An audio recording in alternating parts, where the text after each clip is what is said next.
Hey there! Is today your first time here? Or maybe your first time in a while? If so, maybe you're wondering exactly who we are and what this church is all about. Well, we'd like you to know that we're a group of ordinary people who are on an amazing journey together, following Christ. Our guide is the Bible because it's the divinely inspired Word of God, and it will never take us in the wrong direction. Along the way, we hope you'll see that we are welcoming and spiritually passionate, and that getting to know you is a big deal to us. We know that the road is rough sometimes, but we'll work really hard to bring you practical and relevant messages to equip and encourage you through life's ups and downs. We want you to know that we care about this community, and we believe that it's our job to make it a better place. So, no matter who you are or where you've been, we're glad you're here with us today, and we hope that you'll join us on our journey, following Christ and living out His plan for us. So, welcome to church.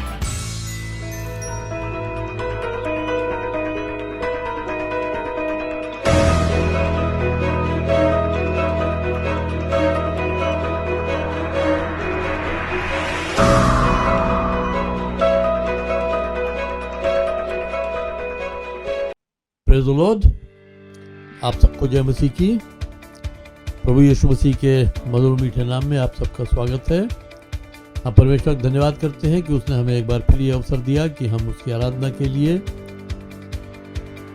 यद्यपि हम अपने अपने घरों पर हैं, लेकिन फिर भी हम एक साथ उसकी आराधना के लिए जमा हो सके, इसके लिए हम प्रभु को धन्यवाद देते हैं। और ये समय है कि हम आराधना में चलेंगे, और इससे पहले कि हम आराधना में जाएं, हम प्रार्थना करना चाहेंगे आराधना दल के लिए, उनके द्वारा प्रस्तुत की गई आराधना के लिए, और हर एक श्रोता और दर्शक के लिए, ताकि हर एक आत्मा की स्वतंत्रता पाए और हम आत्मा में प्रभु से मुलाकात कर सकें, उससे अपने दिल की बात कह सकें और उसके हृदय की बात हम सुन सकें। आइए हम प्रार्थना करते हैं। पिता परमेश्वर, हम तुझे धन्यवाद देते हैं कि तूने बीते सप्ताह हमें अपने हाथों में संभाल के रखा। तूने हमें हर एक रीति से सुरक्षित रखा प्रभु, और आज का ये दिन हमें दिखाया कि हम तेरी आराधना के लिए तुझसे अपने हृदय की बात कहने और तेरे हृदय की बात सुनने के लिए हम एकत्र हो सकते हैं प्रभु। धन्यवाद देते हैं इस तकनीक का, जिसके ज़रिए हम अपने अपने घरों पर रहते हुए भी एक साथ तेरी आराधना में सम्मिलित हो सकते हैं। पिता परमेश्वर, हम विशेष प्रार्थना करते हैं आराधना दल के लिए, आराधना दल के अगुए पास्टर एल्विस के लिए, और आराधना दल के जो और सदस्य हैं उन सब के लिए प्रभु। हम चाहते हैं कि तेरा अभिषेक इस आराधना पर हो, ताकि ये आराधना एक ऐसी आराधना हो जो हम सब दर्शकों और श्रोताओं को उस गहराई तक ले जा सके कि हम आत्मा और सच्चाई में आराधना करें और हमारा प्रभु यीशु मसीह तुझसे मेल हो सके। आगे का समय पवित्र आत्मा हम तेरे ही हाथ में देते हैं, तेरी अगुवाई में, तेरे अधिकार में देते हैं, ताकि जो कुछ भी हम करते हैं उसके द्वारा प्रभु यीशु मसीह के नाम को महिमा मिल सके। सारा आदर महिमा तुझको देते हुए हम इस विनती को प्रभु यीशु मसीह के नाम से मांगते हैं, आमीन।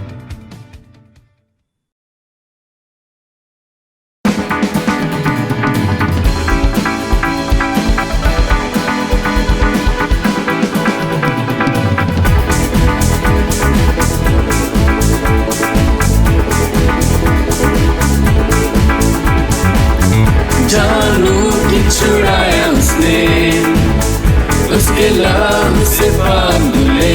जानू मैं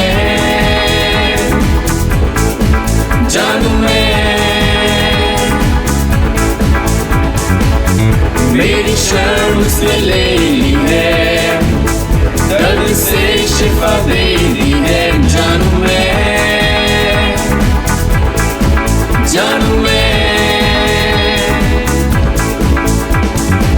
मैं उठ के ये बोलूं,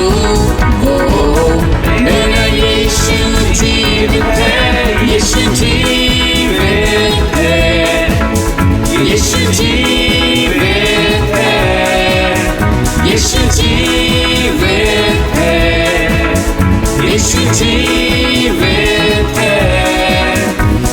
जीवित है, यीशु जीवित है, यीशु जीवित है, यीशु जीवित है।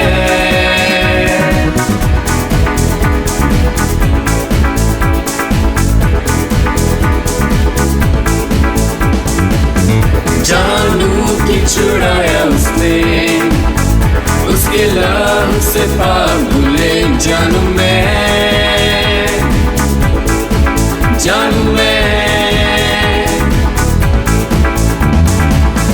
मेरी शर्म उसने ले ली है, दर्द से शिफा दे दी है। जानू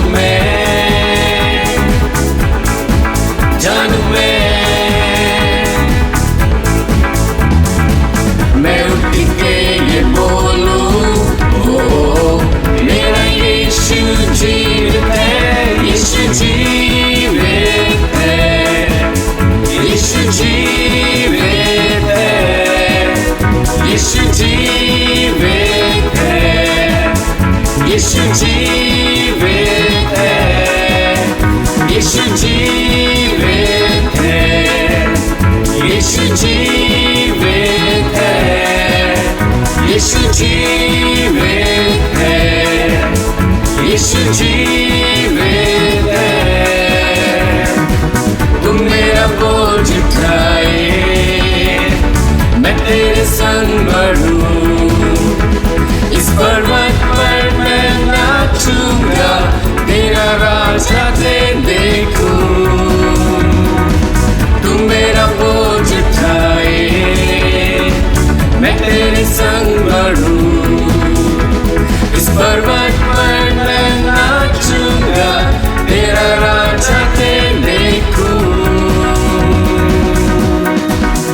यीशु जीवित है, यीशु जीवित है, यीशु जीवित है, यीशु जीवित है, यीशु जीवित है, यीशु जीवित है, यीशु जीवित है, यीशु जीवित है, वो जीवित है।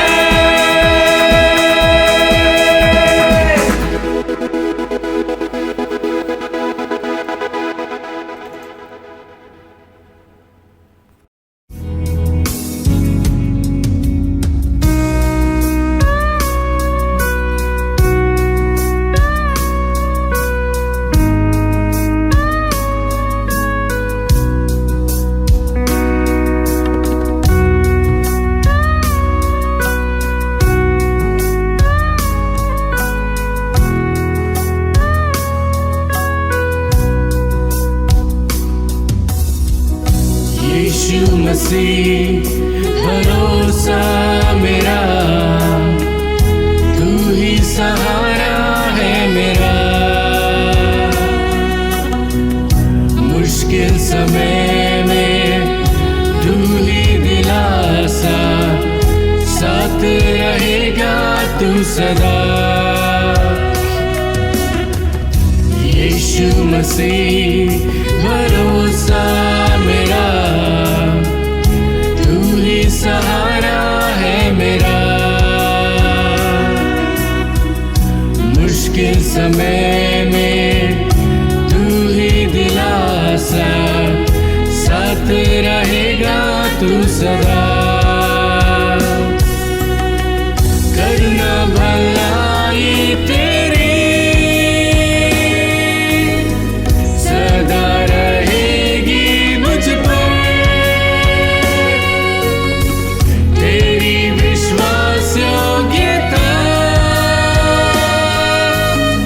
देखूंगा मैं उम्र भर, मैं हाथ उठा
से है बचाया तूने, जीवन नया है दे दिया। नाम लेकर पुकारा मुझे, महिमा से मुझको भर दिया। मौत से है बचाया तूने, जीवन नया है दे दिया।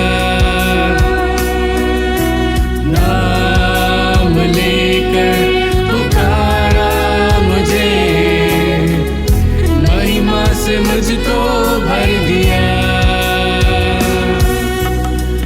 करना भलाई तेरी सदा रहेगी मुझ पर, तेरी विश्वास योग्यता देखूंगा मैं उम्र भर। मैं हाथ उठाकर गाऊंगा, यीशु तेरा नाम रहे ऊंचा। मैं हाथ उठाकर गाऊंगा, यीशु तेरा नाम रहे ऊंचा। आदर और महिमा हो तेरी, तू ही हमारा खुदा। पूरी हो तेरी ही मर्जी, आए तेरा राज जहां। आदर और महिमा हो तेरी, तू ही हमारा खुदा। पूरी हो तेरी ही मर्जी, आए तेरा राज यहाँ। हम हाथ उठाकर गाएंगे, यीशु तेरा नाम रहे ऊंचा। हम हाथ उठाकर गाएंगे, यीशु तेरा नाम रहे ऊंचा। हम हाथ उठाकर गाएंगे, यीशु तेरा नाम रहे ऊंचा। यीशु तेरा नाम रहे ऊंचा।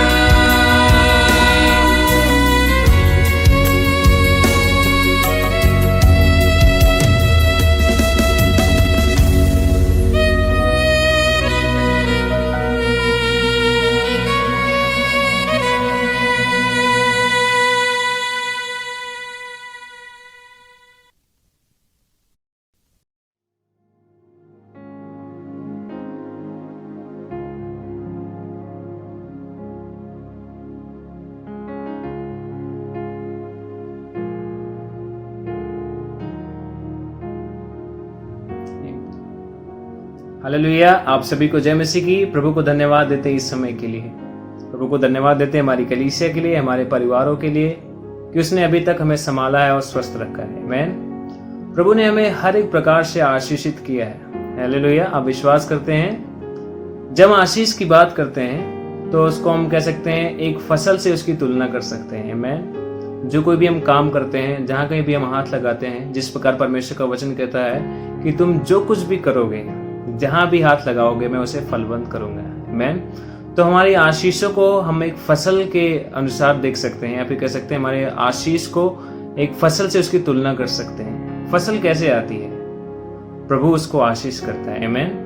लेकिन अगर उस फसल को बनाए रखना है, आपको आशीषों में बने रहना है, तो एक बहुत ही महत्वपूर्ण काम जो हमें करना होता है कि उस फसल से हमें उत्तम बीज, उसको संभाल के दोबारा से खेतों में बोना होता है। आमीन। तो अगर हम प्रभु की आशीषों में बने रहना चाहते हैं तो उन आशीषों को हम कैसे संभालते हैं, या कह सकते हैं उन आशीषों में से जो बीज है, मतलब फसल की जो बीज है उसको हम कैसे संभालते हैं, किस तरीके से इन्वेस्ट करते हैं, मतलब सही जगह पे बोते हैं, वही निर्धारित करता है कि हमारे अगली फसल कितनी अच्छी होगी और कितनी फलदायी होगी। आमीन। तो प्रभु की आशीष को आप कैसे संभालते हैं, उसका कैसा प्रतिक्रिया करते हैं, वो आने वाली आशीषों को निर्धारित करता है। आमीन। तो प्रभु जो कोई भी हमें फसल देता है, आर्थिक रूप से फिर भौतिक रूप से, तो उसमें से जो उत्तम हिस्सा है, और जब हम खेत की बात करते हैं तो परमेश्वर का राज एक खेत के समान है। आमीन। तो जो हम फसल में से जो बीज हम बचा के रखते हैं, उत्तम बीज, उसको जब हम परमेश्वर के राज में, मतलब कलीसिया में बोते हैं अपने दसवांश और अपने कह सकते हैं दसवांश और अपने भेंट के रूप में, तो हमें क्या होता है, वो जो फसल है, हमें जो हम परमेश्वर के राज में बोते हैं, उत्तम बीज जब हम बोते हैं तो हमें और भी उत्तम फसल हमें देखने को मिलती है। आमीन। तो मैं आप सबको उत्साहित करना चाहता हूँ कि प्रभु ने जो आपको फसल दी है, जो आशीष दी है, भरपूरी से दी है, लेकिन उसमें से जब तक आप सही उत्तम बीजों को सही तरीके से उसको हम बोएंगे नहीं, तो हम अगली फसल कहीं ना कहीं देख सकते हैं, उसमें हम फर्क देख सकते हैं। आमीन। तो प्रभु ने जो कुछ भी हमें फसल दिया है, उसमें से हम उत्तम बीज अपने दसवांश, अपने भेंट को परमेश्वर के राज में बोएं। Hallelujah.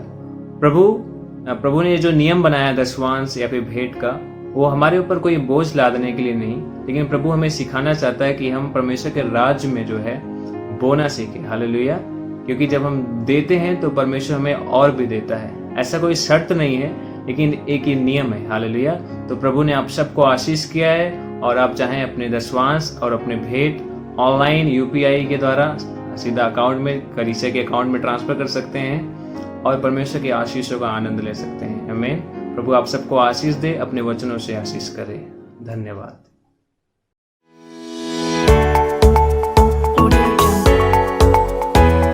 For a righteous man may fall 7 times and rise again, but the wicked shall fall by calamity. Proverbs 24 verse 16. A word fitly spoken is like apples of gold. Proverbs 25:11. जो कुछ तुम पृथ्वी पे बांधोगे वह स्वर्ग में बंधेगा। मत्ती 18:18। धर्मियों की कल्पनाएं न्याय की होती है, परंतु दुष्टों की युक्तियां छल की है। नीति वचन 12:5। Therefore, if anyone is in Christ, the new creation has come, the old has gone, the new is here. 2 Corinthians 5 verse 17. Praise the Lord, everyone. Now the Bible verse. But the Lord stood with me and gave me strength. ये समय होगा कि हम Sunday school के बच्चों के लिए एक साथ मिलकर प्रार्थना करें। धन्यवाद करते प्रेम पिता परमेश्वर सुंदर दिन के लिए प्रभु, धन्यवाद करते सुंदर समय के लिए। विशेष प्रार्थना करते इन बच्चों के लिए प्रभु, जो कुछ भी पद इन्होंने सुनाए प्रभु जी उन्हें दीजिए परमेश्वर, ये उन पे चले परमेश्वर पिता, बहुत देरों के लिए आशीष का कारण बन सके प्रभु जी। अपने जीवन में सर्वप्रथम स्थान आपको दे खुदावन प्रभु। हम प्रार्थना करते हैं परमेश्वर, इस महामारी में प्रभु हर एक को बचाए रखिए प्रभु, हर एक वायरस से परमेश्वर पिता। इनको ज्ञान बुद्धि दीजिए प्रभु, ताकि परमेश्वर ये हर एक क्षेत्र में परमेश्वर आगे बढ़ सके प्रभु जी। और परमेश्वर इनके हृदय में प्रभु आपका प्रेम हो परमेश्वर पिता जी, उन्हें दीजिए परमेश्वर पिता। इनके जीवन में आज्ञाकारिता हो परमेश्वर पिता। हम धन्यवाद करते हैं इन बच्चों को आपके हाथों में सौंपते हैं, आगे के समय को आपके हाथों में देते हुए इस प्रार्थना विनती को अपने उद्धारकर्ता परमेश्वर के नाम से मांगते हैं, आमीन। समय होगा परमेश्वर के वचन का। Praise the Lord.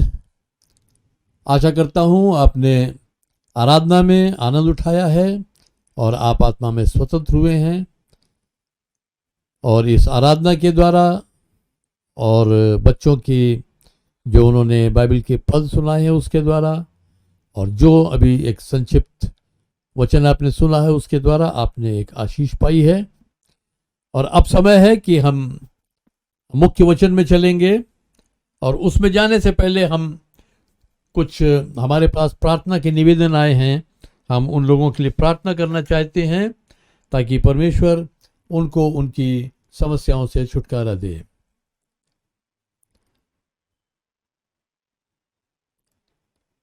आइए हम प्रार्थना करेंगे। पिता परमेश्वर, हम तेरे अनुग्रह के सिंहासन के सामने तेरे प्रिय पुत्र और अपने उद्धारकर्ता प्रभु यीशु मसीह के नाम से आते हैं, ताकि तेरे इस सिंहासन से हम पर अनुग्रह हो, हम पर दया की जाए और हम आज की सुबह अपने बहुत से भाई बहनों के लिए प्रार्थना करना चाहते हैं। हम प्रार्थना करते हैं भाई विष्णु सरोज के लिए, जो इस समय दिल्ली में हैं, अस्पताल में हैं। हम तेरा धन्यवाद करते हैं प्रभु कि तू उनके साथ है, और हमारा ये विश्वास है कि वो पूरी रीति से चंगाई पाके अपने घर वापस आ सकेंगे और तेरे नाम को महिमा दे सकेंगे। उन्हें हम तेरे हाथों में सौंपते हैं। हम प्रार्थना करते हैं अपनी बहन लॉयस के लिए, जो लखनऊ में है, जिसे डॉक्टर्स ने ब्रेस्ट कैंसर बताया है। लेकिन प्रभु, हम इतना जानते हैं कि कैंसर एक बीमारी का नाम है, और प्रभु यीशु मसीह तेरा नाम सब नामों में सर्वश्रेष्ठ है, इसलिए वो नाम तेरे नाम के अधीन है। और उस कैंसर को हम प्रभु यीशु मसीह के नाम से आज्ञा देते हैं, इसी घड़ी उसके शरीर से दूर हो जाए, और प्रभु यीशु मसीह तेरे लहू की सामर्थ से वो बहन इसी घड़ी चंगाई पाने पाए। हम प्रार्थना करते हैं डॉक्टर गौरव डायस के लिए। उन्हें जो कुछ भी शारीरिक दुर्बलता है, हमारी तुझसे विनती है प्रभु, अपना हाथ बढ़ाकर उन्हें छू और उसे चंगाई दे, ताकि वो भी तेरे नाम को महिमा दे सके। हम प्रार्थना करते हैं भाई राजनाथ के फादर के लिए, जो बहुत अधिक उम्र के हैं, वो 96 साल से ऊपर के हैं। हमारी तुझसे विनती है प्रभु, उन्हें तंदुरुस्ती दे, उनके शरीर में बल दे। हम नहीं जानते प्रभु कि तूने उनके लिए और कितना समय रखा है कि वो इस पृथ्वी पर रहेंगे। जो भी दिन, महीने, साल तूने उनके लिए निर्धारित किए हैं प्रभु, हम चाहते हैं कि वो समय वो तेरी उपस्थिति में, तेरी संगति में, तेरे साथ आनंद के साथ बिता सकें, और उन्हें कोई भी ऐसी शारीरिक दुर्बलता न होने पाए जिसके कारण वो किसी भी प्रकार की मजबूरी महसूस करें, बल्कि वो तुझ में आनंदित रहें प्रभु। हम प्रार्थना करते हैं दिल्ली से ब्रदर सोलोमन के लिए। उनके शरीर में जो कुछ भी दुर्बलता है, उस दुर्बलता को हम प्रभु यीशु मसीह के नाम से आज्ञा देते हैं, इसी घड़ी वो सारी दुर्बलता दूर हो, और भाई सोलोमन प्रभु यीशु मसीह के नाम से इसी घड़ी चंगे हो जाएं, और वो वापस अपने घर आ सकें, अपने आनंद उठा सकें प्रभु उस जीवन का जो तूने उन्हें दिया है, और वो अपने कार्य में लग सकें। पिता परमेश्वर, हमारे जो भाई बहन विदेशों में हैं, हम उनके लिए भी प्रार्थना करते हैं। पाकिस्तान से भाई जॉन पॉल और बहन साइमा के लिए, इन दोनों की जो प्रार्थना निवेदन हमें मिले हैं, हम धन्यवाद देते हैं कि तूने जॉन पॉल के पैर के ऊपरी घाव को चंगा किया है, जबकि उसके पांव की हड्डी 4 जगह से टूटी थी, और उसके पांव में घुटने के नीचे आर पार ऑपरेशन हुआ था प्रभु। वो सारे घाव ठीक हुए, और अंदर अभी जो कुछ भी चंगाई बाकी रह गई है, वो भी प्रभु यीशु मसीह तेरे लहू की सामर्थ से इसी घड़ी पूरी रीति से वो भाई चंगा होने पाए। इसी तरह हम बहन साइमा के लिए प्रार्थना करते हैं प्रभु, उनके शरीर में जो भी समस्या, जो दुर्बलता उन्होंने हमें बताई, हमारा विश्वास है प्रभु कि तूने अपना हाथ बढ़ाकर उस बहन को भी चंगा कर दिया है। हम प्रार्थना करते हैं प्रतिमा गोना के लिए, जो कनाडा में है प्रभु, उसके पाँव में जो कुछ भी तकलीफ है, हर वो तकलीफ प्रभु यीशु मसीह के नाम से इसी घड़ी जाती रहे प्रभु। इन सब को हम तेरे हाथों में सौंप देते हैं, तेरे लहू में ढांप देते हैं प्रभु यीशु मसीह, और तेरा अनुग्रह इन पर चाहते हैं, तेरी दया, तेरी करुणा इन पर चाहते हैं, तेरी सामर्थ चाहते हैं कि इन पर इसी घड़ी उतरने पाए प्रभु। और ये सब अपने अपने स्थान पर एक मुकम्मल शिफा पाएं प्रभु, एक सिद्ध चंगाई पाएं और तेरे नाम को जलाल और महिमा दे सकें। सारा आदर सारी महिमा हम तुझको देते हुए इस विनती को अपने उद्धारकर्ता प्रभु यीशु मसीह के नाम से मांगते हैं, आमीन। प्रभु का धन्यवाद हो कि प्रभु हमें निरंतर वो अवसर देता है कि हम आपस में बातचीत कर सकते हैं।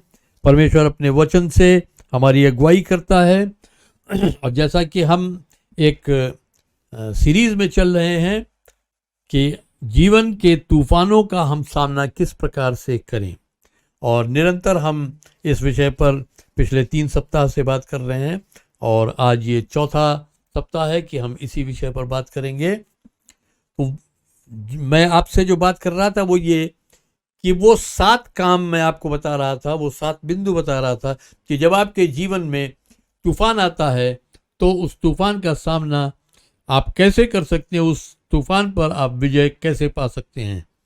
तो इसके लिए सबसे पहले हम उस बाइबल के उस हिस्से को पढ़ना चाहेंगे जो लूका रचित सुसमाचार उसके 8 अध्याय उसके 22 से 25 पद में लिखा है। यहाँ लिखा है, फिर एक दिन वो और उसके चेले नाव पर चढ़े और उसने उनसे कहा, आओ झील के पार चलें। सो उन्होंने नाव खोल दी, पर जब नाव चल रही थी तो वो सो गया और झील पर आंधी आई और नाव पानी से भरने लगी और वे जोखिम में थे। तब उन्होंने पास आकर उसे जगाया और कहा, हे स्वामी स्वामी, हम नाश हुए जाते हैं। तब उसने उठकर आंधी को और पानी की लहरों को डांटा और वे थम गए और चैन हो गया। और उसने उनसे कहा, तुम्हारा विश्वास कहाँ था? पर वे डर गए और अचंभित होकर आपस में कहने लगे, ये कौन है जो आंधी और पानी को भी आज्ञा देता है और वे उसकी मानते हैं। तो मैंने आपसे 7 बिंदुओं के बारे में कहा था कि वो 7 बातें जो आपको करनी चाहिए जब आप अपने जीवन के तूफानों में घिरे हों। उनमें से 5 पर हम बातचीत कर चुके हैं, बाकी 2 पर हम आज बात करेंगे। जिन 5 पर हम बात कर चुके हैं वो ये हैं, पहला ये कि जब संकट आपकी ओर बढ़े तो वही करें जो यीशु ने किया। दूसरा ये, आपको ये जानना चाहिए कि परमेश्वर आपको जोखिम के किसी भी काम में बिना निकासी का प्रबंध किए कभी नहीं डालेगा। तीसरा कि परमेश्वर उन आपदाओं में जिन्हें हम झेलते हैं या आप झेलते हैं कभी विचलित नहीं होता और न ही हमें विचलित होना चाहिए। चौथा बिंदु यह है कि जब आप जीवन के तूफानों के मध्य हों तो उसे पुकारें, यानी परमेश्वर को पुकारें और उसका वचन वहां पर आप उद्धृत करें, उसका वचन बोलें। और 5वां था कि जब आप वचन पर निर्भर होंगे या भरोसा करेंगे तो आपके सारे भय दूर हो जाएंगे। जब तूफान आता है तो हम भयभीत होते हैं, वो भय हमारे तब दूर होंगे जब हम परमेश्वर के वचन पर भरोसा करेंगे, उस पर निर्भर होना सीखेंगे। बाकी के जो 2 बिंदु हैं उन पर हम आज बात करेंगे। छठा बिंदु है, तूफान के समय अपनी परिस्थितियों से व उनसे जो नाव में हैं कहें कि वो शांत हो जाएं। यानी जब तूफान आपके जीवन में आता है तो उस समय आपको अपनी परिस्थितियों को डांटना है और साथ ही जो आपके साथ लोग हैं, जो विचलित हो रहे हैं, जो चिंतित हो रहे हैं, जो घबरा रहे हैं, उनको भी आपको कहना है कि वो शांत हो जाएं। यानी परिस्थिति को आपको डांटना है। परिस्थिति कैसी भी भयानक क्यों ना हो, आपको उस परिस्थिति का सामना करना है। और जब मैं इस बिंदु पर विचार कर रहा था तो एक गाना मुझको याद आ रहा था, बहुत अच्छा गाना है। मैं पूरा गाना तो नहीं वो आपके सामने गाऊंगा, उसकी पहली 2 लाइन में आपके सामने रखना चाहूँगा। तो कुछ इस तरह है, ये मत कहो खुदा से मेरी मुश्किलें बड़ी हैं, ये मुश्किलों से कह दो मेरा खुदा बड़ा है। ये मत कहो खुदा से मेरी मुश्किलें बड़ी हैं, ये मुश्किलों से कह दो मेरा खुदा बड़ा है। तो जो मुश्किलें हैं वो बड़ी नहीं हैं। आपको परमेश्वर को ये नहीं कहना है कि मेरी मुश्किलें बड़ी हो गई, बल्कि उन मुश्किलों के मुंह पे कहिए कि मेरा परमेश्वर बड़ा है। तो जो परिस्थितियां आपके सामने आती हैं, उन परिस्थितियों से निपटने के लिए आपको उनसे बात करने की भी जरूरत है। और अक्सर ऐसा होता है कि जब आपके सामने तूफान आता है तो आपको अपने जो परिचित हैं, जो मित्र हैं, जो रिश्तेदार हैं, उनको ये कहने की ज़रूरत भी नहीं पड़ती कि वो शांत हो जाएं। वो नौबत नहीं आती है, क्योंकि तब तक वो आपको छोड़ के जा चुके होते हैं। असली मित्र की पहचान तभी होती है कि जब आप मुसीबत में हैं तो आपका मित्र कहाँ है। जब आप तूफान से घिरे हुए हैं तो आपका मित्र कहाँ है। जब मृत्यु आपके सामने खड़ी है तो आपका मित्र कहाँ है। असली मित्र की पहचान वहीं से होती है।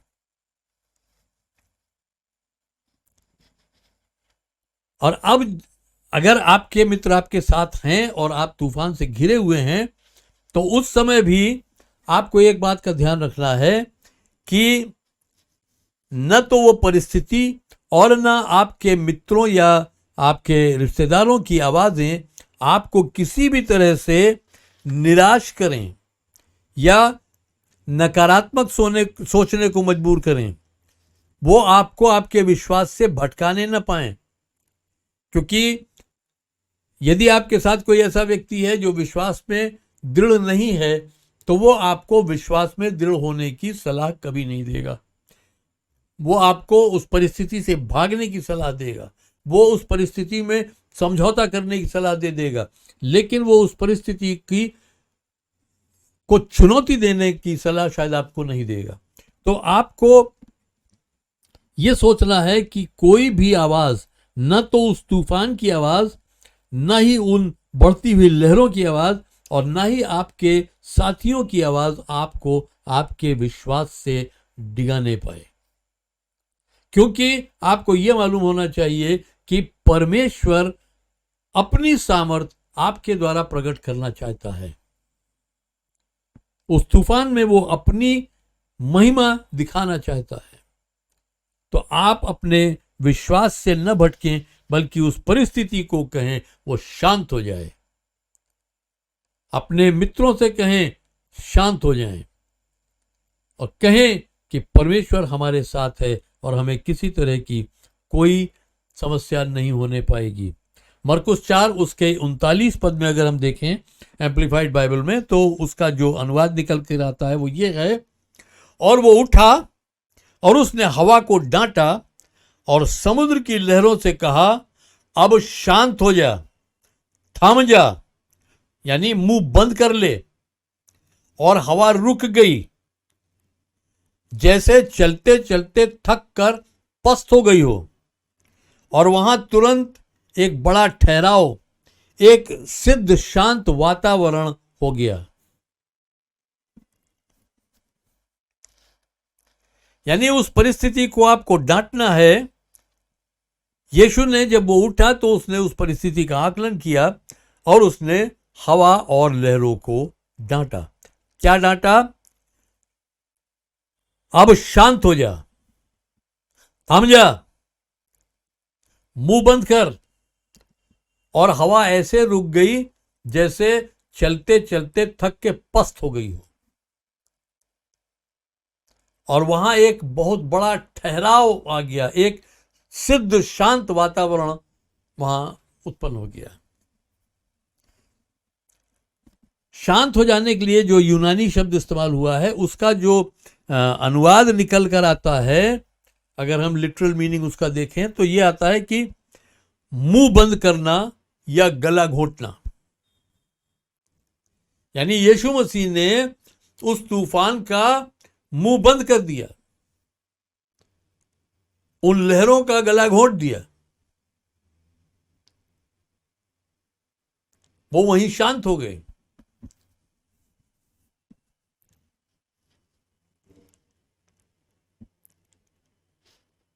और एक और जो बहुत महत्वपूर्ण बात यहां देखने को मिलती है कि इतना भयानक तूफान है और यीशु मसीह जब सो के उठता है, वो परिस्थिति को देखता है, तो जो यहां नोट करने वाली बात है, ध्यान देने वाली बात है, वो ये है कि यीशु ने प्रार्थना नहीं की।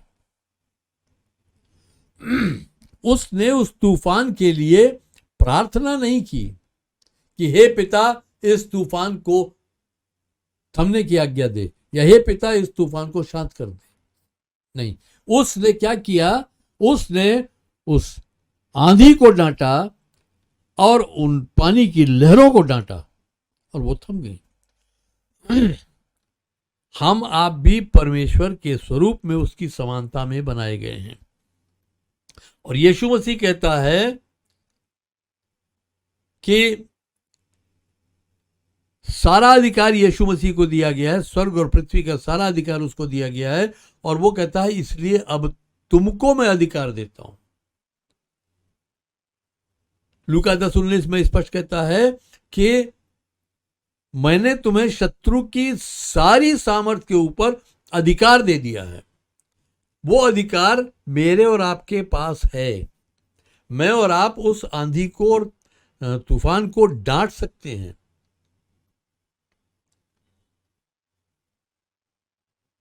यहां मैं एक गवाही अपने जीवन की रखना चाहूंगा।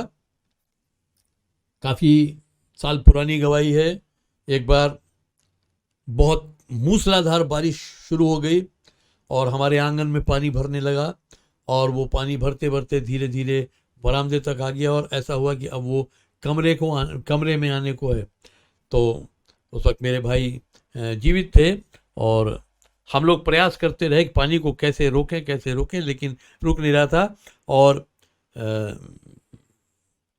पानी का आउटलेट नहीं बन पा रहा था, बाहर नाले पर ही आउटलेट नहीं बन पा रहा था। तो मेरे भाई ने कहा भी कि चलो देखते हैं जहाँ वहाँ ब्लॉकेज हो उसको किसी तरीके से बांस वगैरह से उसको क्लियर किया जाए ताकि पानी निकल जाए। तो मैंने उसी समय क्या किया, मैं आंगन में खड़ा हुआ और मैंने स्वर्ग की ओर देख के और उस बारिश को डांटा। मैंने कहा प्रभु यीशु मसीह के नाम से थम जा। और 1 मिनट नहीं बीता था कि वो बारिश थम गई और वो पानी हमारे कमरे में नहीं भरा।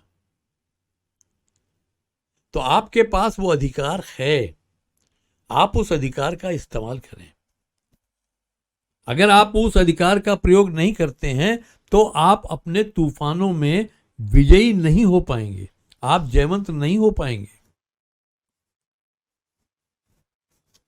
एक बात और है, वो ये है कि क्या कभी आपने ये सोचा है, इस बात पर आपने ध्यान दिया है कि आप क्या चाहते हैं कि लोग आपके विषय में क्या धारणा रखें, या आपके विषय में क्या सोचें या क्या बोलें?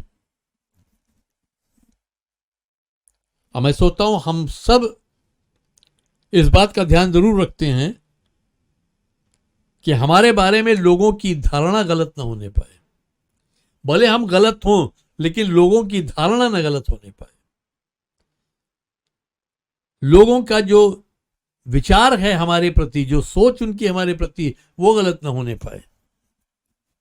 तो अधिकतर लोग ये सोचते हैं कि लोग उनके विषय में क्या सोचते हैं, क्या बोलते हैं, लोगों की उनके विषय में क्या धारणा है।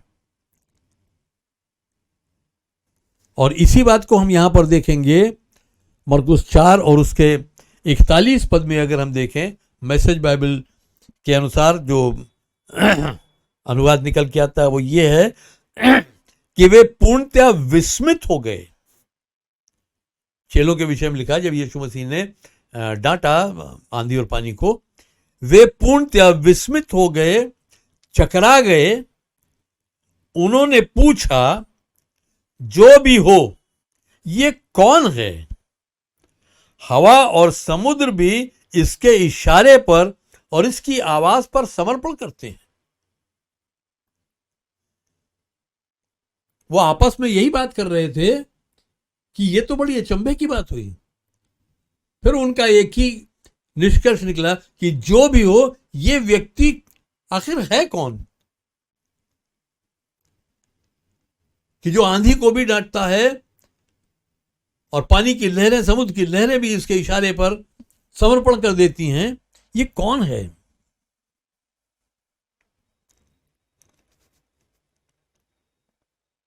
यीशु मसीह ने यूहन्ना 14 और उसके 12 पद में क्या कहा है, मैं उस पर आपका ध्यान दिलाना चाहता हूं ताकि आप वहां से अपने लिए बल और साहस प्राप्त करें। यूहन्ना 14 और उसका 12वां पद क्लासिक एम्पलीफाइड बाइबल से अगर हम लेते हैं तो उसका अनुवाद कुछ इस प्रकार आता है। यीशु मसीह कहता है, मैं विश्वास दिलाता हूं, मैं अति दृढ़ता पूर्वक बताता हूं, यदि कोई दृढ़ता पूर्वक मुझ में विश्वास करे तो वो स्वयं भी ये सारे कार्य करने की योग्यता रखेगा जो मैं करता हूं, यहां तक कि वो इनसे भी बड़े कार्य करेगा, क्योंकि मैं पिता के पास जाता हूं। यानी जो काम यीशु मसीह ने किए वो कहता है कि वही काम तुम भी करोगे। मैंने तुम्हें वो अधिकार दिया है, तुम्हारे पास वो सामर्थ है, इनसे भी बड़े काम तुम करोगे। तो हमें अपने विषय में ये जानकारी होनी चाहिए कि हम कौन हैं। लिखा है कि मसीह यीशु में जिसने हमसे प्रेम किया, हम क्या हैं? जैवंत से बढ़कर हैं। हम जैवंत से बढ़कर हैं। फिर जब तूफान हमारे सामने आता है उस समय हम अपने आप को पराजित क्यों महसूस करते हैं? वहां हमारी विजय कहां जाती है? हम जैवंत से बढ़कर हैं। यीशु मसीह ने हमारे लिए हर एक परिस्थिति पर विजय प्राप्त कर ली है और उसने हमें यह अधिकार दिया है कि उसके नाम से हम अपने सामने सर उठाने वाली हर एक परिस्थिति, हर एक समस्या, हर एक चुनौती पर अधिकार प्राप्त करें और उस पर जयवंत हो। यह अधिकार हमारे पास यीशु मसीह के द्वारा दिया गया है। तो हमें जब परिस्थितियां हमारे विपरीत होती हैं तो उन परिस्थितियों को हमें डांटना, उन परिस्थितियों से बात करनी है, उन परिस्थितियों को हमें आज्ञा देनी है कि वो थम जाए, वो तूफान थम जाए। फिर 7वां जो बिंदु है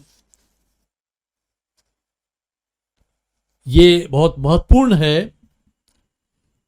7वां बिंदु यह है कि सदैव हर परिस्थिति में कुछ सीखने के लिए तैयार रहें। हर परिस्थिति में कुछ सीखने के लिए तैयार रहें। आपके जीवन में जब तूफान उठता है वहां भी आप कुछ सीखने के लिए अगर तैयार हैं तो आप जयवंत होंगे।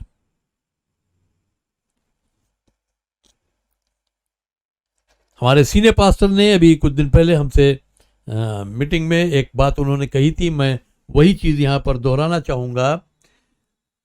वो ये है कि do you want to remain as an expert in what you know और do you want to become like children in what you don't no.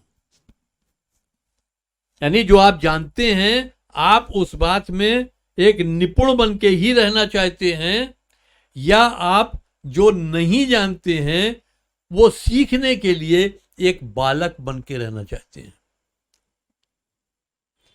अगर आप एक निपुण बन के रहना चाहते हैं तो आप निपुण बन के रहिए, लेकिन कितना भी निपुण व्यक्ति हो वो कभी न कभी चूकता जरूर है। 100% सफलता नहीं मिलती है। मान लीजिए आप एक निशानेबाज हैं और आपका निशाना अचूक है, तो भी मेरा यह दावा है कि यह असंभव है कि जीवन में कभी आपका निशाना न चूके। यदि आप किसी खेल के बहुत निपुण खिलाड़ी हैं कि कोई आपके सामने नहीं टिक पाता, कोई नहीं जीत पाता। इसका यह मतलब नहीं है कि आप सदैव सर्वविजेता ही रहेंगे। कभी आपका वो कौशल, कभी आपकी वो निपुणता हारेगी, क्योंकि उससे आपसे बेहतर कौशल के साथ कोई दूसरा खिलाड़ी आ सकता है। कभी आप में दुर्बलता हो सकती है जिसके कारण आप अपना पूरा कौशल न इस्तेमाल कर पाए, आप हार जाएंगे। तो आप निपुण हैं किसी बात में, आप एक्सपर्ट हैं, अच्छी बात है, लेकिन अपनी उस एक्सपर्टीज पर, अपनी उस निपुणता पर घमंड न करें, उस पर भरोसा न करें कि उसी के भरोसे मैं सब कुछ निकाल ले जाऊंगा। नहीं, हर परिस्थिति में आपको कुछ सीखने की जरूरत है। और एक जो बच्चा है वो हर परिस्थिति में कुछ न कुछ सीखने को तैयार रहता है। वो कभी भी यह नहीं कहता कि मुझे सब आता है। और बाइबल भी साफ कहती है कि जो व्यक्ति यह कहता है कि वो कुछ जानता है तो वो कुछ नहीं जानता है। यानी अगर हम अपने ज्ञान पर घमंड करते हैं और कहते हैं कि मैं कुछ जानता हूं, तो वचन कहता है कि तू कुछ नहीं जानता। जिसने भी ये कहा कि मैं निपुण हूं, वो निपुण नहीं है, क्योंकि निपुणता की कोई सीमा नहीं होती है। कोई व्यक्ति संगीत के क्षेत्र में यह नहीं कह सकता कि मैं सारी ऊंचाई पा चुका हूं, अब मेरे लिए और कोई दूसरी ऊंचाई नहीं बची, क्योंकि संगीत का जो सागर है वो भी अथाह है। वैसे ही ज्ञान के विषय में हम नहीं कह सकते कि सारा ज्ञान हमने अर्जित कर लिया है। बहुत सा ज्ञान है जो हमें नहीं मालूम अभी। और आज हमारे पास जितना भी ज्ञान है वो कैसे है? जो लोगों ने रिसर्च किए, शोध किए हैं, उनके द्वारा हमें ज्ञान मिला है। आज हम अगर साइंस पे घमंड करते हैं तो ये साइंस हमने नहीं बनाई है, हमने नहीं पैदा की है। जिन लोगों ने शोध किए साइंस में, विज्ञान में, उनके द्वारा हम तक ये बातें पहुंची हैं। अब जैसे एक उदाहरण के तौर पर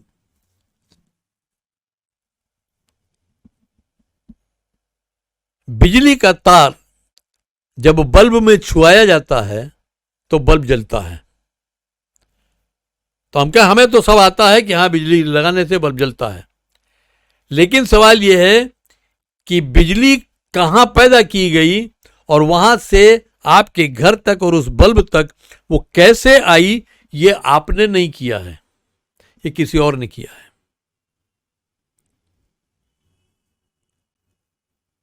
और जिसने बल्ब बनाया उसने सोचा होगा कि मैंने तो सब कुछ बना लिया, अरे बहुत बड़ी चीज बना ली। लेकिन क्या है, आज वो बल्ब हमारे लिए धीरे धीरे प्राचीन होते जा रहे हैं, ऑब्सोलीट होते जा रहे हैं। बल्ब की जगह CFL ने ले ली, CFL की जगह अब LED लाइट ने ले ली, आगे और न जाने क्या होगा। तो कहीं भी हमारे ज्ञान की सीमा नहीं है, कहीं भी हमारी निपुणता की सीमा नहीं। हम ये नहीं कह सकते कि हम एक्सपर्ट हैं तो बस एक्सपर्ट हैं, हमसे गलती नहीं होगी। हमें हर परिस्थिति में कुछ न कुछ सीखने की आवश्यकता है और सीखते रहने की आवश्यकता है। और जब तक हम सीखते रहेंगे तब तक हम उन्नति करते रहेंगे। और जहां हमने सीखना छोड़ दिया वहां हमारी उन्नति तो रुकी ही जाएगी और धीरे धीरे हम अवनति की ओर आना शुरू कर देंगे।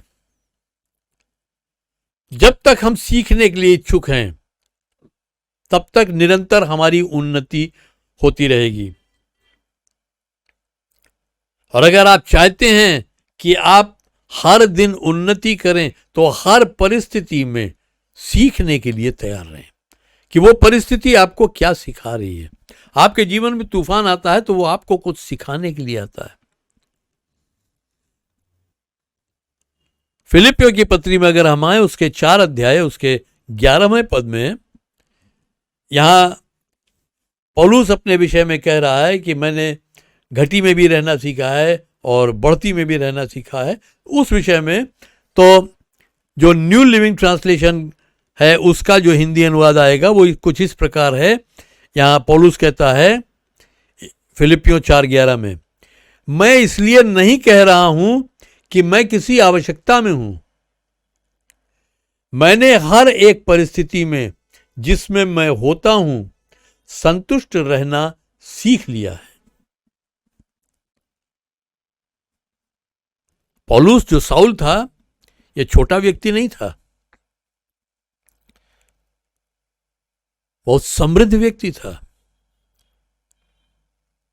क्योंकि उसने गमलियल के चरणों में शिक्षा पाई थी और गमलियल के चरणों में शिक्षा कोई आम व्यक्ति नहीं पा सकता था, कोई साधारण व्यक्ति नहीं पा सकता था। तो ये एक बहुत ही समृद्ध व्यक्ति था। लेकिन ये क्या कहता है, मैंने हर एक परिस्थिति में रहना सीख लिया है। यह नहीं कहता मेरी आदत पड़ गई है, यह भी नहीं कहता मैं समझौता कर लूंगा, वो कहता मैंने हर एक परिस्थिति में रहना सीख लिया है। जिस परिस्थिति में मैं हूं उस परिस्थिति में मैंने रहना सीख लिया है।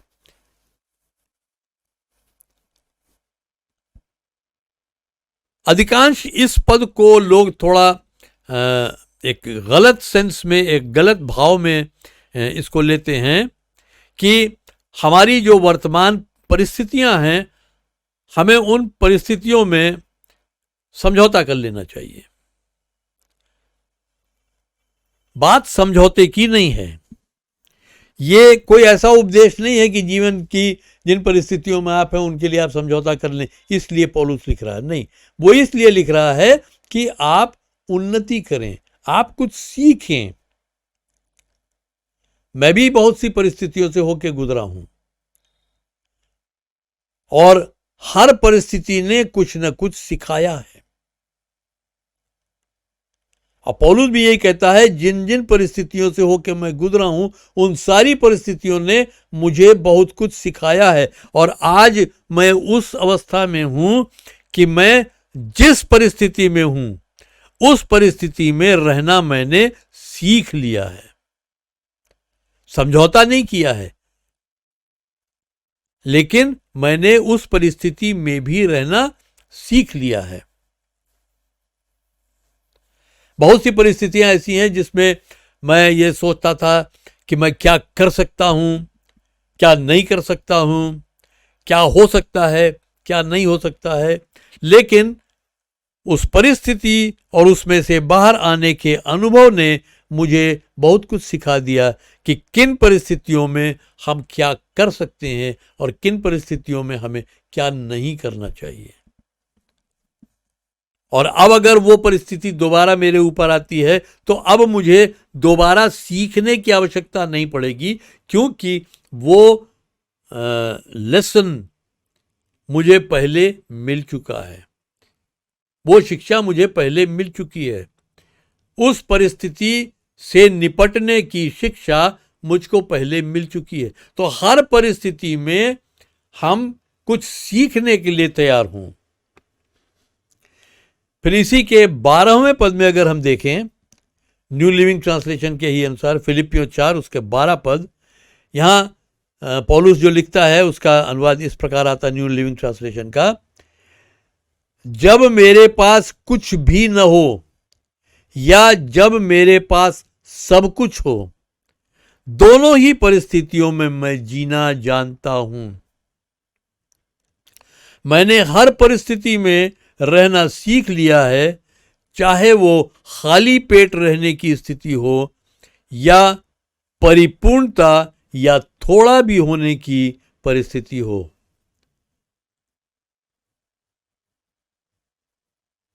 मैंने हर परिस्थिति में रहना सीख लिया। मेरा पेट भरा है तो भी मैं उसमें रहना जानता हूं, और यदि मेरा पेट खाली है तो उसमें भी मैं रहना जानता हूं। मेरे पास सब कुछ है, मैं उसमें भी रहना जानता हूं, और मेरे पास कुछ नहीं है, मैं उसमें भी रहना जानता हूं। मेरे घर में भोजन वस्तु है, मैं उसमें भी रहना जानता हूं। मेरे घर में भोजन वस्तु नहीं है, मैं उसमें भी रहना चाहता हूं। मैं स्वस्थ हूं, मैं उसमें भी रहना जानता हूं। और मैं अगर स्वस्थ नहीं हूं, मैं उसमें भी रहना जानता हूं। तो हर परिस्थिति में रहना जानना चाहिए, हर परिस्थिति में रहना हमें सीख लेना चाहिए। और परमेश्वर स्पष्टता से ये चाहता है कि हम आशीषित रहें, आनंद से परिपूर्ण रहें। वो कभी नहीं चाहता कि हमारे पास आशीषों की घटी हो। वो कभी नहीं चाहता कि हमारे जीवन में आनंद न हो। वो चाहता है कि हम आशीषित हों, हम आनंद से परिपूर्ण हों। हर परिस्थिति में, हर अवस्था में, हर समस्या में, हर प्रकार के विरोध में, हर प्रकार के उत्पीड़न में जिनका हम सामना करते हैं, हम एक संतुष्ट जीवन जीना सीख लें। हम संतोष करना सीखें। हमें समझौता करने की जरूरत नहीं है, लेकिन हम संतोष करें। उदाहरण के तौर पर, यदि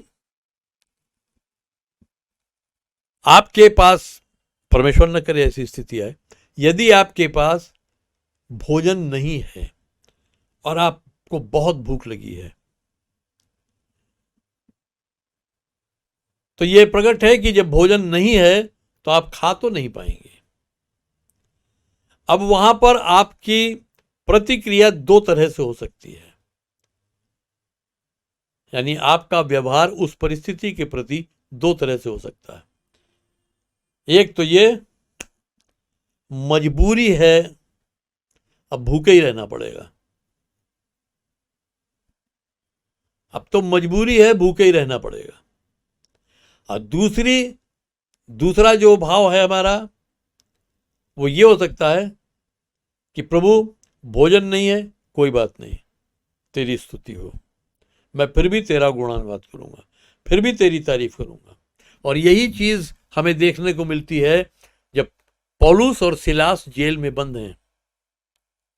आधी रात को, जबकि वो अंदर की कोठरी में डाल दिए गए हैं, उनके पैर काठ में ठोक दिए गए हैं, आधी रात को वो परमेश्वर के भजन गा रहे हैं। उन्होंने उस परिस्थिति से समझौता नहीं किया, लेकिन उन्होंने उस परिस्थिति में भी रहना सीख लिया। शायद हम आप वहां होते तो या तो गिड़गिड़ा के प्रार्थना कर रहे होते कि प्रभु निकाल ले हमें यहां से, कैसे भी, हम कैसे बर्दाश्त करेंगे ये सब। या फिर हम परमेश्वर को उलाहना दे रहे होते कि हम तो तेरा ही कार्य कर रहे थे, तेरी ही सेवा कर रहे थे, फिर तूने हमें यहां क्यों फंसा दिया। लेकिन पौलुस और सिलास क्या कर रहे हैं, ये वहां परमेश्वर की स्तुति गा रहे हैं। और नतीजा क्या हुआ कि इन्होंने स्तुति रूपी सिंहासन बनाया, और परमेश्वर जो स्तुति के सिंहासन पर विराजमान होता है, वो सिंहासन जब उसके लिए बना, परमेश्वर वहां विराजमान हुआ। और जैसे ही विराजमान हुआ, एक बड़ा भूडोल हुआ, जेल की नींवें हिल गईं, सारे बंधन खुल गए, सारे फाटक खुल गए।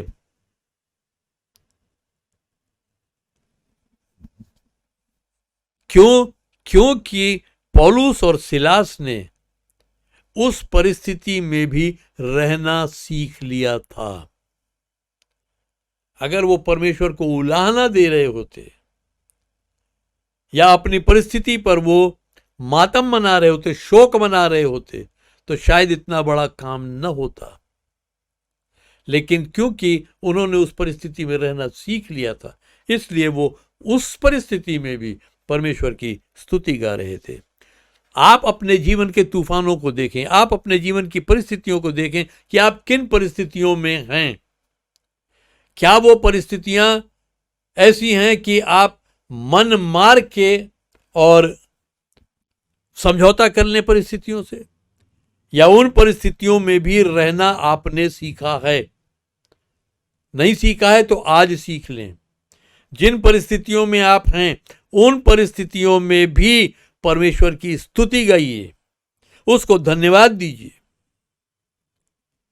क्योंकि आपकी परिस्थितियों को बदलने वाला वही है और दूसरा कोई नहीं है।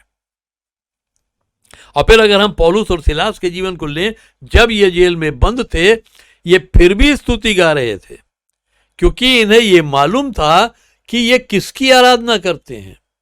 जिसकी आराधना ये करते हैं उसको जानते हैं ये, और ये जानते हैं कि अगर परमेश्वर ने हमको यहां रखा है, इस जेल के अंदर रखा है, तो परमेश्वर का कोई ना कोई इसके पीछे भेद है, कोई ना कोई उसकी योजना है, और हम शायद उस योजना को न समझ पाए। और परमेश्वर की योजना क्या थी कि उस जेलर को और उसके पूरे परिवार को परमेश्वर उद्धार देना चाहता था।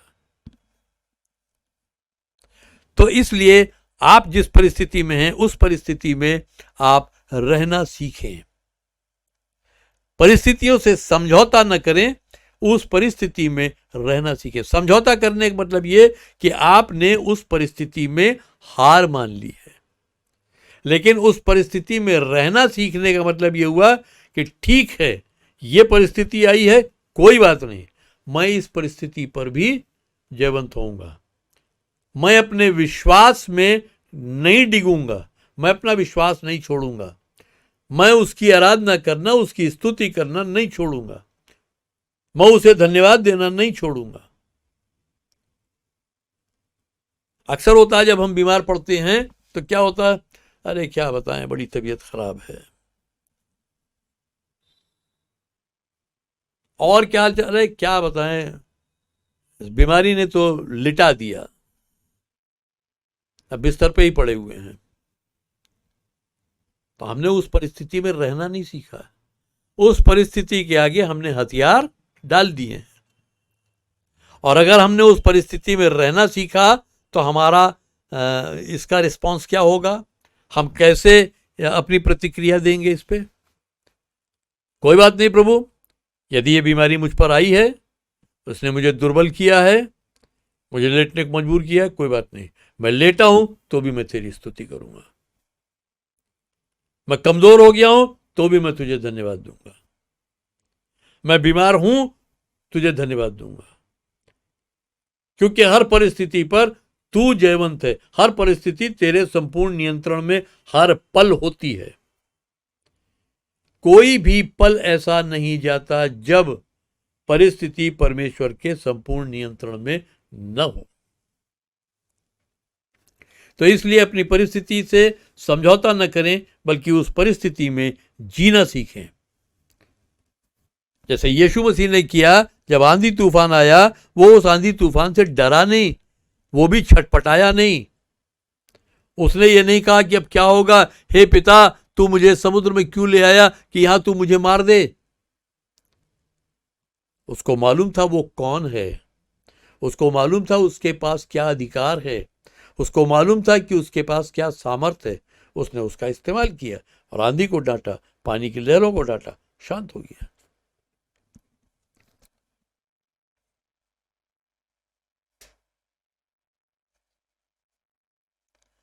फिर अगर हम इसी के 13वें पद को देखें, फिलिपियों 4 उसके 13वें पद को, और मैसेज बाइबल में अगर हम देखें तो उसका अनुवाद कुछ इस प्रकार निकल के आएगा, मेरे पास जो कुछ भी है, मैं जहां कहीं भी हूं, मैं हर परिस्थिति में से उसमें या उसके द्वारा जिसने मुझे वो बनाया है जो मैं आज हूं निकल सकता हूं। यानी मैं आज जो कुछ हूं,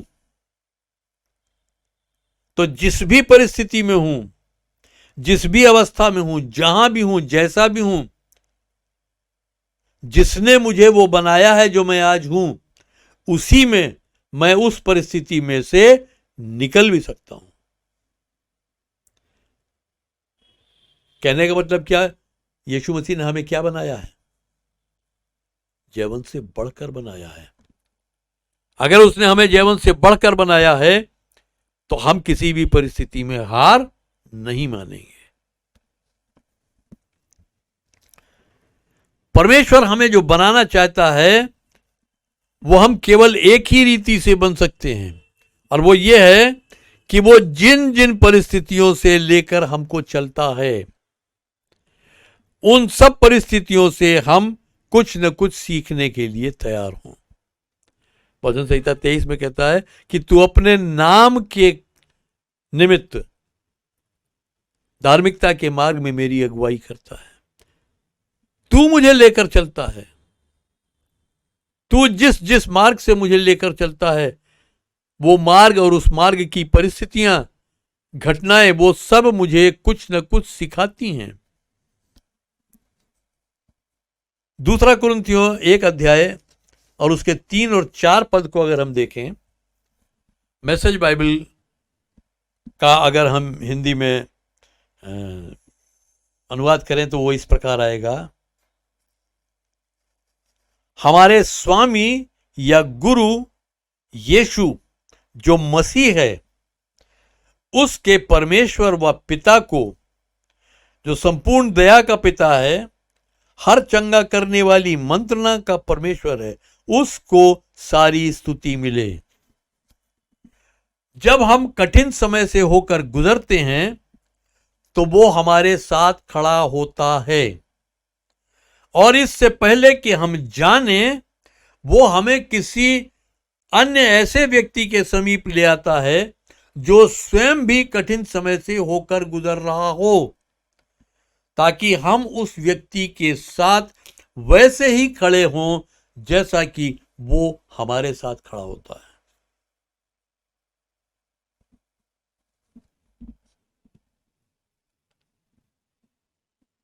परमेश्वर के लिए यहां पौलुस क्या संज्ञाएं इस्तेमाल करता है कि हमारे यीशु मसीह, हमारे स्वामी, हमारे गुरु यीशु मसीह और उसके परमेश्वर पिता को, यीशु मसीह का परमेश्वर पिता, संपूर्ण दया का पिता, यानी उसके अंदर दया की संपूर्णता, परिपूर्णता पाई जाती है, हर चंगा करने वाली मंत्रणा का परमेश्वर, यानी वो परमेश्वर है जो हर परिस्थिति में हमें चंगा करना चाहता है।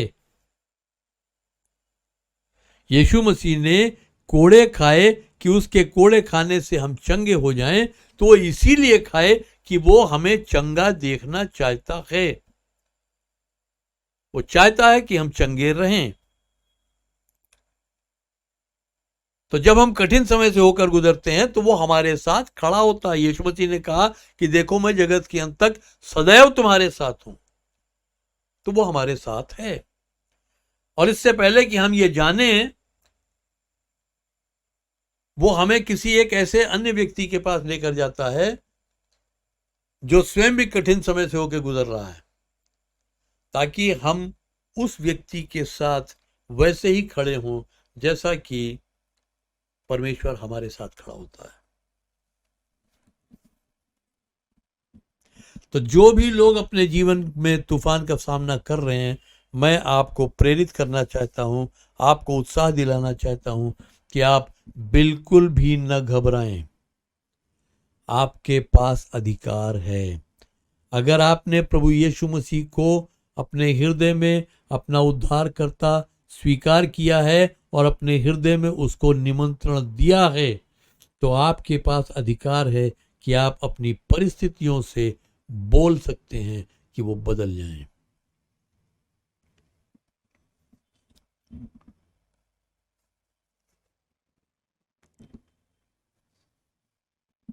परमेश्वर न केवल तूफानों में आपको बचाने के लिए एक ढाल के समान आपके साथ खड़ा होना चाहता है, बल्कि वो हमेशा ये चाहता है कि जब आप अपना डेस्टिनेशन, अपनी डेस्टिनी, अपनी नियति पा लें,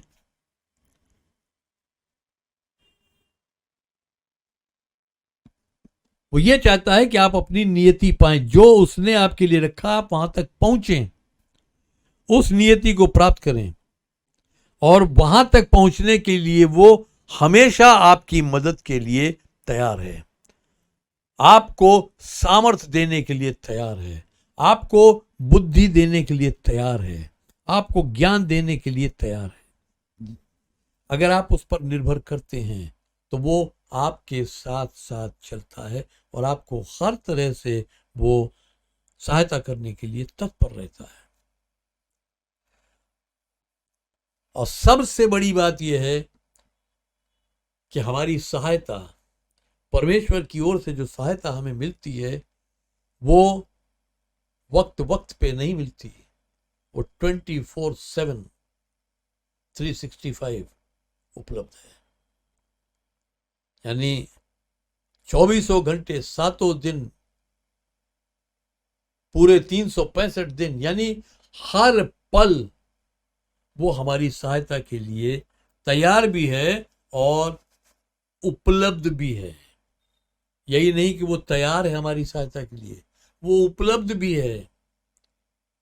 वो केवल ये चाहता है कि हमारी दृष्टि उसकी ओर उठे, हमारी दृष्टि उसकी ओर उठती है और वो हमारी सहायता के लिए पहुंच जाता है।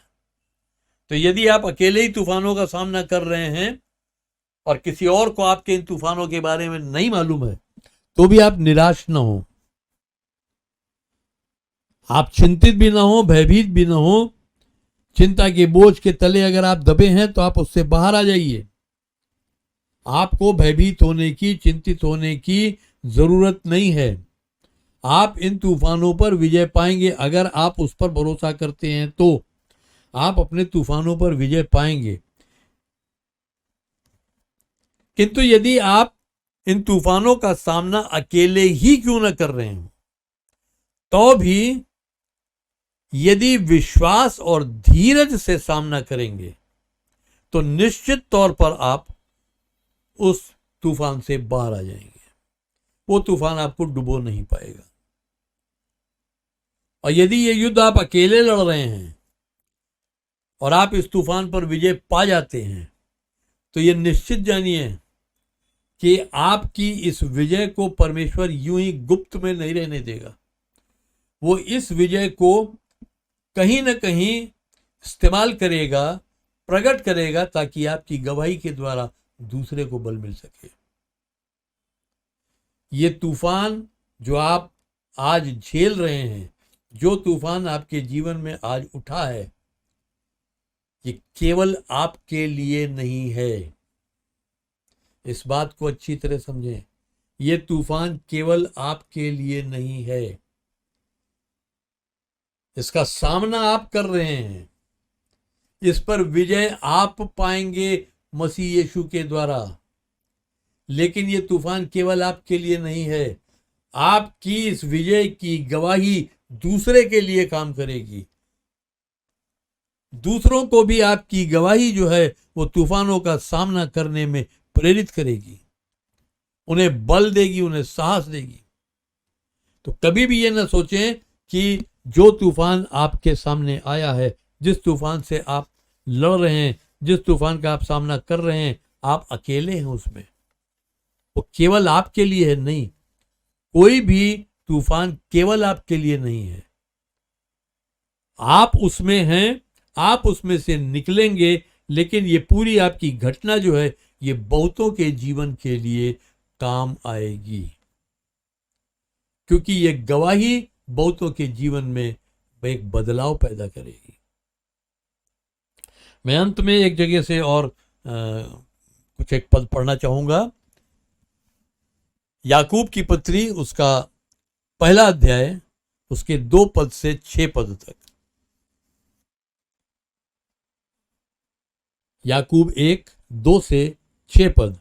और जो एम्प्लीफाइड बाइबल में लिखा है, मैं उसका अनुवाद आपको देना चाहूंगा हिंदी में।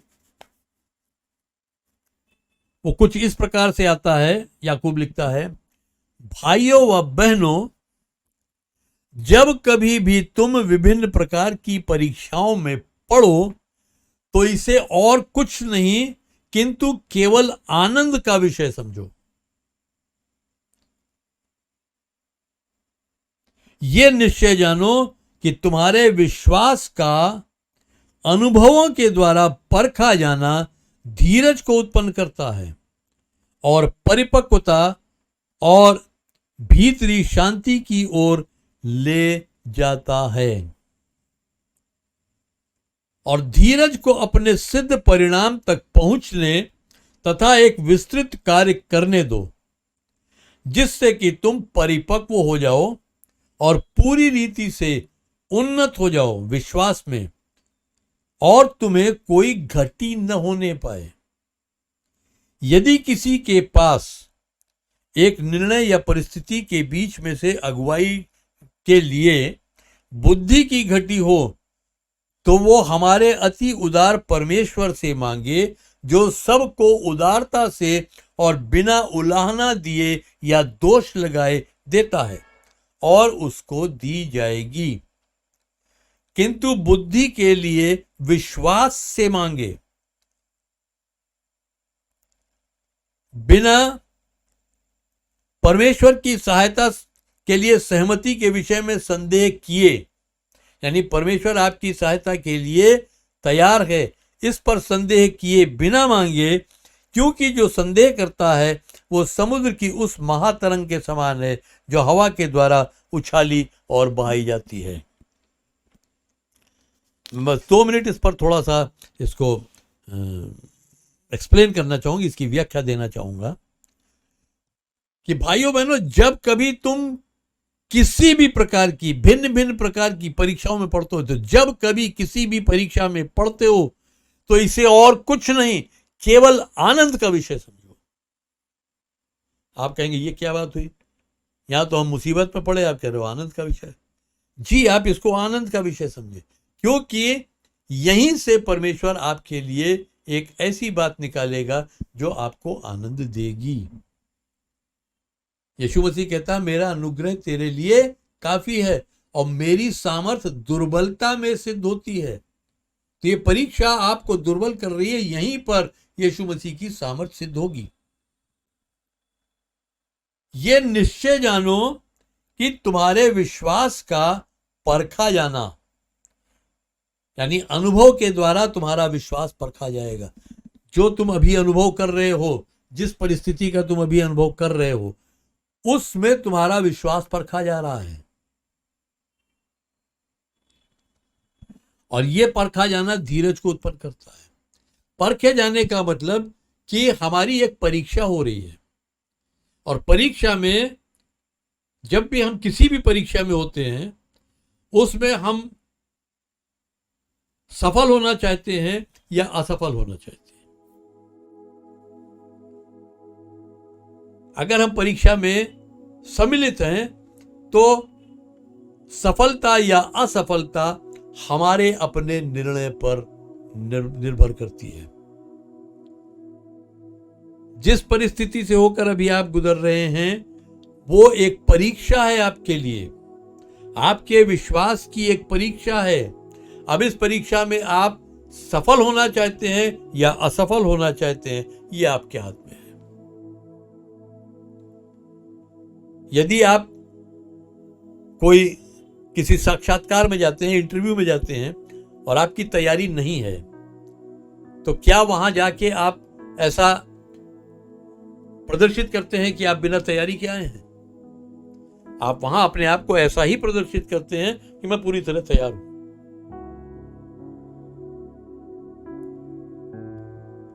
तो वो आपको थोड़ा सा हियाव देता है। तो अनुभवों के द्वारा आपका विश्वास परखा जाता है, और परखे जाने पर वो खरा निकले या खोटा निकले, ये आपके हाथ में है। अगर खरा निकलता है आप जयवंत हैं, खोटा निकलता है आप पराजित हैं। अब आप कहोगे परमेश्वर ने हमें विश्वास दिया ही नहीं। परमेश्वर ने सबको विश्वास दिया है। सबके पास विश्वास का एक निश्चित परिमाण तो है ही। और यीशु मसीह जिस न्यूनतम परिमाण की बात करता है, वो राई के दाने बराबर, राई के बीज बराबर, सरसों के बीज बराबर। वो कहता है कि यदि तुम्हारे पास राई के दाने बराबर भी विश्वास हो, तो इस पहाड़ से कहो कि उखड़ के समुद्र में जा गिरे, तुम्हारे लिए हो जाएगा। निश्चय जानो तुम्हारे विश्वास का परख आ जाना जो अनुभवों के द्वारा होता है धीरज को उत्पन्न करता है। यानी ये धीरज से क्या होगा, ये धीरज क्या करेगा, ये आपको आत्मिक परिपक्वता की ओर ले जाएगा। जितना आप धीरज रखेंगे उतना आप आत्मिक रूप से परिपक्व होंगे और उतना ही भीतरी शांति आपके अंदर बढ़ती जाएगी। और धीरज को अपने सिद्ध परिणाम तक पहुंचने दो। यानी धीरज का एक परिणाम होता है, एक सिद्ध परिणाम होता है, और धीरज का परिणाम हमेशा सफलता होती है। कहावत क्या है, सब्र का फल मीठा होता है। तो अगर आप धीरज रखते हैं तो आपको सफलता मिलती है। तो धीरज को अपने सिद्ध परिणाम तक पहुंचने दो तथा एक विस्तृत कार्य करने दो। वो धीरज जो है वो कई क्षेत्रों में कार्य कर रहा है, वो धीरज कई प्रकार से कार्य कर रहा है, एक बहुत विस्तृत कार्य कर रहा है। आपकी पर्सनैलिटी पर, आपके व्यक्तित्व पर, पूरे व्यक्तित्व पर वो कार्य कर रहा है। उसको वो कार्य करने दो जिससे कि तुम परिपक्व हो जाओ, तुम मैच्योर हो जाओ और पूरी रीति से विश्वास में उन्नत हो जाओ, विश्वास में बढ़ जाओ और तुम्हें कोई घटी न होने पाए, तुम्हें विश्वास की घटी कभी न होने पाए। और यदि किसी के पास बुद्धि की घटी, यानी बुद्धि की घटी यानी किसी परिस्थिति में क्या निर्णय लेना है, यदि वो तुम्हें नहीं मालूम है, यदि वहां तुम्हारी बुद्धि काम नहीं दे रही है, उस बुद्धि के बारे में परमेश्वर का वचन यहां कहता है, यदि किसी के पास बुद्धि की घटी है तो वो परमेश्वर से, हमारे अति उदार परमेश्वर से मांगे। हमारा जो परमेश्वर है अति उदार है, उससे बुद्धि मांगो जो सबको किसी को नहीं, सबको, हर मांगने वाले को उदारता से बिना उलाहना दिए, बिना दोष लगाए देता है और उसको दी जाएगी। अगर आप नहीं समझ पा रहे हैं कि आपकी आज की जो परिस्थिति है उससे आप कैसे निपटें, तो आप परमेश्वर से मांगें। परमेश्वर ये कभी नहीं कहेगा जा तूने वो गलती की थी इसलिए मैं तेरी सहायता नहीं करूंगा, अरे तूने विश्वास छोड़ दिया तेरी क्या सहायता करूं, अरे तूने समझौता कर लिया मैं तेरी क्या सहायता करूं। परमेश्वर कभी उलाहना नहीं देगा, कभी भी वो आप पर दोष नहीं लगाएगा। वो आपकी सहायता के लिए हमेशा तैयार है। 24/7 24 घंटे वो आपकी सहायता के लिए तैयार है। फिर 6 पद में जो लिखा है, किंतु वो बुद्धि के लिए विश्वास से मांगे। और परमेश्वर आपकी सहायता के लिए सहमति रखता है, परमेश्वर आपकी सहायता करना चाहता है, इस पर संदेह किए बिना। यानी जिस परिस्थिति में आप हैं उस परिस्थिति में परमेश्वर आपकी सहायता करना चाहता है, इस बात पर संदेह मत कीजिए, बिना संदेह किए मांगे।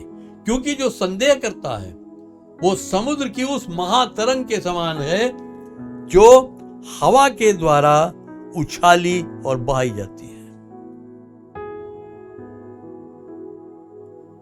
तो मेरे प्रियो,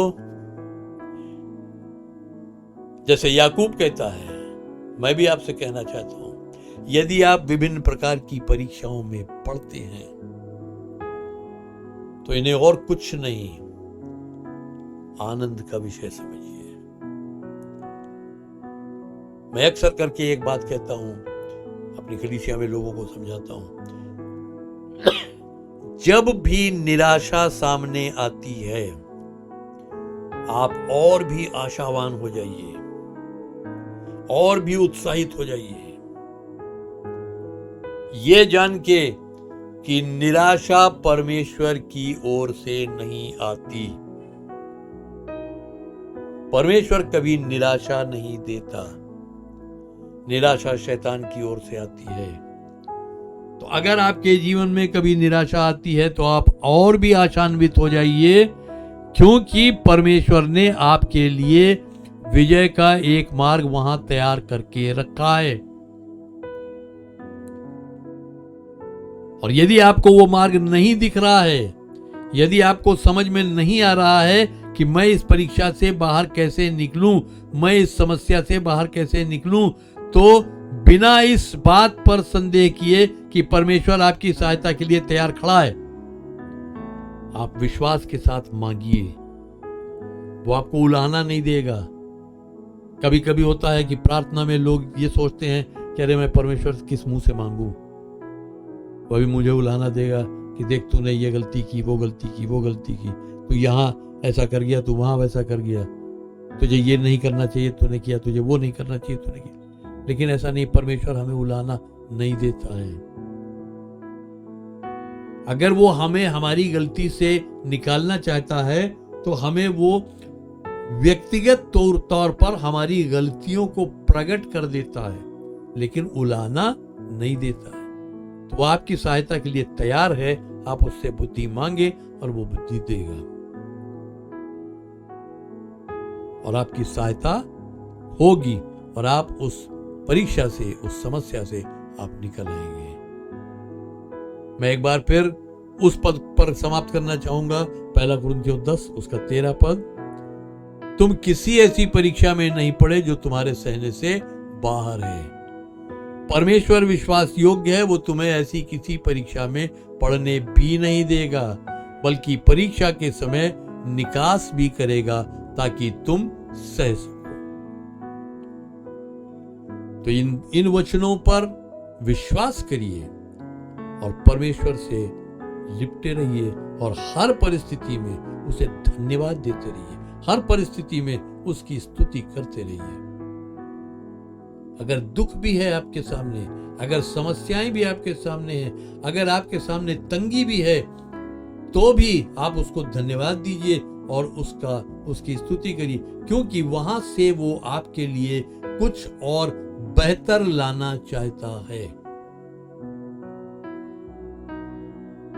तो प्रियो, मैं यहीं पर समाप्त करूंगा। परमेश्वर आप सबको आशीष दे और आपकी समस्याओं से आपको निकाले। आइए हम प्रार्थना करेंगे और आपसे एक निवेदन है कि यदि आपका कोई प्रार्थना का निवेदन हो, कोई प्रश्न हो, कोई गवाही हो, तो आप हमारे व्हाट्सएप नंबर पे या हमारी ईमेल आईडी पर हमें भेज सकते हैं। यदि गवाही है तो वो आप एक छोटी सी वीडियो क्लिप बनाकर और तब हमें भेजें और वो गवाही निश्चित तौर पर हम अपनी अगली सभा में दिखाने का प्रयास करेंगे। और आप नहीं जानते कि आपकी उस एक गवाही से कितने लोगों को लाभ मिलेगा। तो इसलिए अगर आपके पास गवाही या प्रश्न या प्रार्थना निवेदन है तो आप हमें जरूर भेजें। आइए हम प्रार्थना करेंगे। पिता परमेश्वर, हम तुझे धन्यवाद देते हैं आज के इस सुंदर वचन के लिए। ये सच है प्रभु कि हर एक परिस्थिति में तू हमारी सहायता के लिए तैयार रहता है, उपलब्ध रहता है। जरूरत है तो केवल ये कि हम तेरी ओर दृष्टि करें। हम नहीं जानते प्रभु कि आज दर्शकों में, श्रोताओं में कितने ऐसे हैं जो किन्हीं समस्याओं में घिरे हुए हैं, जिनके जीवन में तूफान सर उठाए हुए हैं। उन्हें उन तूफानों में तेरी अगुवाई में आगे बढ़ने की सामर्थ्य दे प्रभु, अगुवाई दे, ताकि वो तेरी अगुवाई में उन तूफानों का सामना करते हुए उनमें से बाहर आ सके। आप प्रभु हर एक के साथ हो, हर एक की सहायता कर। होने दे प्रभु हर एक अपनी परिस्थितियों को यीशु मसीह के नाम से बोल सके कि वो बदल जाएं, और वो बदल जाएंगी। हम सारा आदर, सारी महिमा तुझको देते हैं। और पिता परमेश्वर, हम इस विनती को बड़े धन्यवाद और विश्वास के साथ तेरे प्रिय पुत्र और अपने उद्धारकर्ता प्रभु यीशु मसीह के नाम से मांगते हैं, आमीन। हमारे प्रभु यीशु मसीह का अनुग्रह, परमेश्वर पिता का प्रेम और पवित्र आत्मा की सहभागिता हम सब के साथ आपसे सदा तक होती रहे, आमीन। परमेश्वर आप सबको आशीष दे और हम अगले सप्ताह फिर मिलेंगे। तब तक के लिए जय मसीह की।